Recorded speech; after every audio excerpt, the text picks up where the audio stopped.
সাধারণ যেগুলা আছে এগুলা তো সবগুলো এখন সবই শেষ। চাউল খাইতে ৭০ টাকা কেজি, যেন আলু আছিল ৩০ টাকা, এই আলু এখন খাওয়ার লাগে ৬০ টাকা, ৭০ টাকা আলু।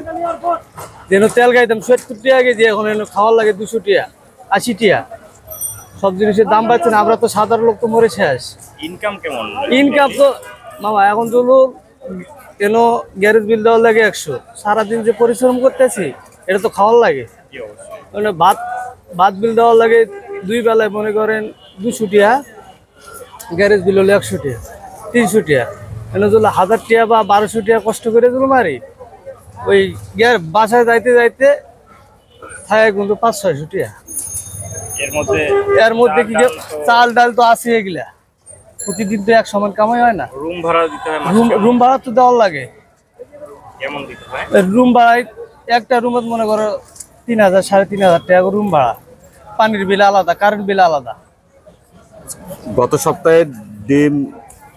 সপ্তাহে ডিম খাইছি মনে করেন ৪০ টাকা, কালকে বাজারে গেছি ৫০ টাকা ডিম।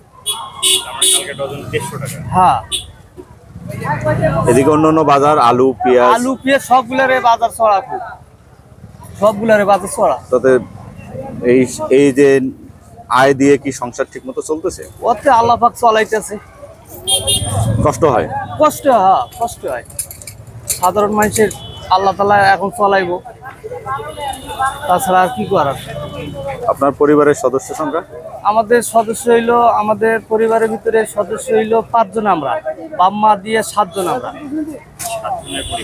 হ্যাঁ, বাম্মা আছে দেশে, আমরা ফ্যামিলি সহকারে বর্তমানে এনে আছি। আমার ২টা মাইয়া দেশে আছে বাবা মার কাছে। দেশের বাড়ি কোথায়? দেশের বাড়ি হলো দিনাজপুর, ফুলবাড়ি থানা। এই যে সামনে কুরবানি ঈদ, সেই ক্ষেত্রে এই যে বাজারের যে চড়া দাম, যেমন পেঁয়াজ কাঁচা বাজার, সেই ক্ষেত্রে একটু কিছু বলবেন? আমরা সাধারণ মানুষ এখন কষ্ট করে আগা বাগা কিনে থুয়ে রাখবার লাগবো, তাহলে তো ঈদের মনে করেন ১০-১৫ দিন আগে যে বাজার তো ঢুকে তার সাহসে হয় না। ২-৩ হাজার টাকা নিয়ে যে বাজারে ঢুকবো, এ কুলায় না, এদিকে খুলে মনে, এদিকে খুলে এমন, সব দিকে অবস্থা খারাপ। ওই যে মনে করেন ৩০ টাকার ভাড়া দেয় ২০ টাকা,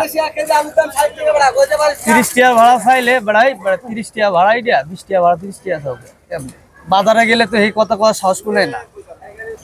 আপনার হচ্ছে ভাড়া সঠিক মতো দিতে চায় না। হ্যাঁ, এখন চিন্তা ভাবনা করছি রিস্কা জগৎটা বাদ দিয়ে হলে। ঠিক আছে, থ্যাংক ইউ। অফ কোনটা?